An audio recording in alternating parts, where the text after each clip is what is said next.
Halo. Mungkin dari video sebelumnya tentang gravitational slingshot, kalian ada yang mau tahu cara pakai SciPy buat nyelesain persamaan diferensial? Di video kali ini aku mau nunjukin simulasi gerak parabola pakai SciPy biar lebih kebayang cara makainya. Langsung aja, pertama untuk import-importnya terlebih dahulu, kita sini punya scipy.integrate, solve SPP, ini buat nyelesain persamaan diferensial kita, terus matplotlib.pyplot untuk ngebuat plot kita, numpy buat melakukan perhitungan kita. Selanjutnya adalah untuk persamaan diferensial gerak parabola itu sendiri. Urutan dari Y yang kita buat bisa apa aja, tapi yang biasa aku pakai itu posisi X di pertama, kecepatan X di kedua, posisi Y di ketiga, kecepatan Y di keempat. Jadi Y0 ada posisi X, Y1 adalah kecepatan X, Y2 adalah posisi Y, Y3 adalah kecepatan Y. Ingat kembali kalau turunan dari posisi adalah kecepatan, dan karena kita sudah tahu kecepatan dari gerak parabola kita tinggal taruh Y1 atau kecepatan X untuk Y0A, atau turunan dari posisi X. Kalau masih tahu di sumbu X kecepatannya konstan, kalau mengabaikan gesekan dengan udara, jadi nggak ada percepatan. Sehingga Y1A atau turunan dari kecepatan di X adalah 0. Selanjutnya yang di Y, turunan dari posisi Y, sama kayak di X, karena sudah tahu Y2A isinya adalah Y3. Terakhir, untuk percepatan di Y, karena dipengaruhi sama gravitasi dengan gaya F sama M kali G, kita bisa dapatkan percepatan dengan menggunakan hukum kedua Newton. M kali A sama dengan M kali G, kita coret M-nya, dan kita dapatkan A sama dengan G. Dengan G sama dengan 9,8 meter per second kuadrat. Kita sudah punya persamaan diferensial buat gerak parabola. Sekarang kita coba buat nyelesain permasalahan template yang biasanya dikasih ke para siswa-siswa. Budi menendang bola secepat 20 meter per second dengan sudut 30 derajat dari tanah. Berapakah ketinggian maksimum bola dan jarak tempuh bola? Jadi di sini kita pakai kode ini buat nyelesain permasalahannya. Yang pertama kita punya kecepatan awalnya 20 meter per second, terus kita punya sudutnya 30 derajat. Terus dalam solve IVP ini, kita punya persamaan diferensial kita tadi. Terus rentang waktunya aku kira-kira aja sekitar 0-20 detik. Terus untuk kondisi awalnya, posisinya kita taruh di 0 untuk X-nya, terus kecepatannya itu adalah V0 dikalikan cos theta, atau sudutnya tadi. Terus yang ketiga itu posisi Y-nya 0, terus yang terakhir buat kecepatan di Y-nya itu V0 dikalikan sin dari sudutnya. Terus yang selanjutnya adalah dense output, biar kita bisa dapetin hasil yang bagus di akhir nanti. Terus yang terakhir ada error, itu untuk error toleransinya. Itu kita taruh 10 pangkat min 8 biar akurat. Nah, ini kita dapatkan grafiknya. Kita bisa lihat dari gambar ini ya, untuk Y-nya sekitar 5 meter, terus untuk X-nya itu sekitar 30 meter maksimumnya. Jadi untuk jawaban yang tadi, ketinggian maksimumnya sekitar 5 meter, untuk jarak tempuh bolanya itu sekitar 35 meter. Tapi apa hasil ini benar sesuai teori? Kalau masih ingat, persamaan buat gerak parabola adalah X sama dengan Vx dikalikan T untuk di sumbu X.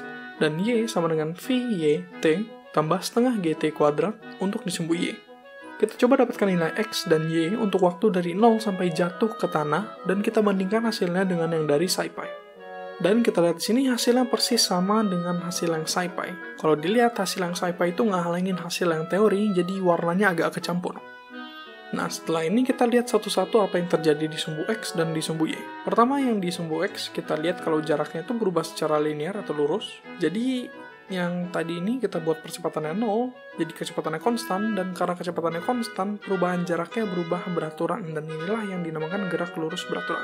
Sedangkan di sumbu Y, ini mirip gerak parabola yang barusan, tapi jangan ketukar karena yang ini adalah jarak sumbu Y sebagai fungsi dari waktu. Kita lihat posisinya berubah tapi tidak secara linear. Hal ini karena percepatan yang mengubah kecepatannya yang membuat perubahan dari posisinya tidak sama setiap saat. Inilah yang dinamakan gerak lurus berubah beraturan. Semoga dari ini udah mengerti sedikit tentang cara makai SciPy dan bisa diaplikasikan ke apapun yang mau dipakai buat kalian. Nah, tapi agak kurang seru kalau cuma gerak parabola aja. Jadi kita tambahkan sesuatu yang jarang dilihat di soal-soal itu biasanya. Gaya gesek udara tidak diabaikan. Jangan shock, tapi ini persamaan buat gaya gesek udara. FD sama dengan CD dikalikan Rho dikalikan V kuadrat kalikan A dibagi 2. Di sini FD itu simbol untuk gaya geseknya, terus CD itu adalah koefisien gesek dari bendanya. Biasanya didapatkan dari eksperimen. Rho itu rapat atau densitas dari medium gesek benda. Dalam kasus ini itu udara, V itu kecepatan, dan A itu luas penampang yang bergesek dengan mediumnya. Semoga nggak salah, aku juga kurang paham, tapi ini rumus dari NASA. Tidak lupa kita buat persamaan diferensialnya. Jadi, total gaya dari bendanya itu adalah M kalikan G atau gaya gravitasi tadi dikurangi dengan gaya gesek udaranya. Terus, karena V-nya dikuadratkan, kita kehilangan arah dari kecepatannya. Biar nggak hilang, kita kalikan mutlaknya dengan kecepatannya. Di sini yang tadi V kuadrat diubah menjadi V mutlak dikalikan V biasa. Dan terakhir untuk kita dapatkan percepatannya dengan hukum kedua Newton, kita bagikan aja dengan masanya. Jadi yang tadi M kali G, jadi G aja. Terus untuk gaya geseknya tinggal dibagikan dengan massa. Sebelum lupa juga, ini percepatannya masih gabungan dari dua sumbu, X dan Y. Kita harus pisah terlebih dahulu. Jadi, untuk yang di X, itu ada gaya gesek udaranya dengan V-nya sekarang dikalikan dengan cos theta, atau sudutnya. Terus untuk yang di Y, di sini sekarang ada gaya gravitasi, yang tadi sudah dibagi dengan M, dan juga gaya gesek yang sudah dibagi dengan M, dan untuk kecepatannya dikalikan dengan sin theta. Di sini kalau dilihat di komponen X tidak memiliki gravitasi, karena gravitasi di sistem ini dianggap hanya di sumbu Y saja.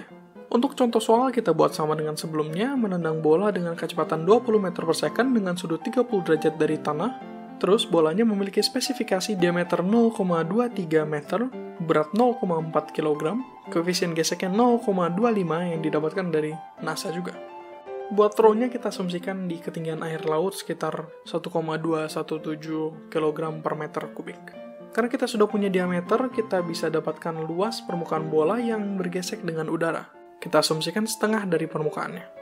Rumus 4πr kuadrat kita pakai buat cari luas permukaan bolanya, terus kita bagi 2, karena cuma setengahnya. Hasilnya itu 0,083 meter kuadrat. Kita buat persamaan diferensialnya yang tadi Y1A-nya 0, kita isikan dengan G gesek udara yang barusan kita temukan. Selanjutnya untuk Y3A kita masukkan tadi persamaannya juga yang sudah kita dapatkan. Untuk Y0A dan Y2A masih sama, karena kita sudah tahu kecepatannya. Sudah itu kita lakukan yang sama untuk mendapatkan hasilnya. Ini hasil dari gerak parabola dengan efek gesekan udara. Kayak nggak ada perubahan grafiknya, masih parabola, sama mungkin agak sedikit miring parabolanya. Mungkin biar lebih jelas kita sekalian lihat grafik yang awal barusan, yang tanpa gesekan udara. Ini perbandingannya. Beda banget kan? Jaraknya semakin pendek dan ketinggiannya juga semakin kecil buat yang dengan gesek udara. Kita coba lihat perubahan posisi sama kecepatannya terhadap waktu satu-satu. Kita bandingin juga sama versi tanpa gaya gesek udaranya. Di sini untuk yang di sumbu X terlebih dahulu, karena jarak tempuh gerak parabola yang tanpa gaya gesek udara lebih jauh, garis yang pakai gaya gesek udara itu lebih pendek kelihatannya. Juga kalau dilihat dengan jeli, yang pakai gaya gesek udara lebih melengkung karena ada gaya gesek. Untuk kecepatannya semakin lama semakin melambat untuk yang pakai gaya gesek udara, berbeda dengan yang konstan seperti tanpa gaya gesek udara. Buat yang di grafik sumbu Y-nya, mirip-mirip sama yang grafik awal tadi, cuma yang tadi perbedaannya sudah kita lihat, itu adalah ketinggian maksimumnya yang berbeda. Di sini buat kecepatannya lebih cepat berubah buat yang dengan gaya gesek udara, karena ketinggian maksimumnya berbeda, jadi naiknya lebih cepat dan turunnya lebih cepat juga. Semoga membantu. Kalau ada pertanyaan silahkan komen atau tanyakan langsung di Discord. Bye!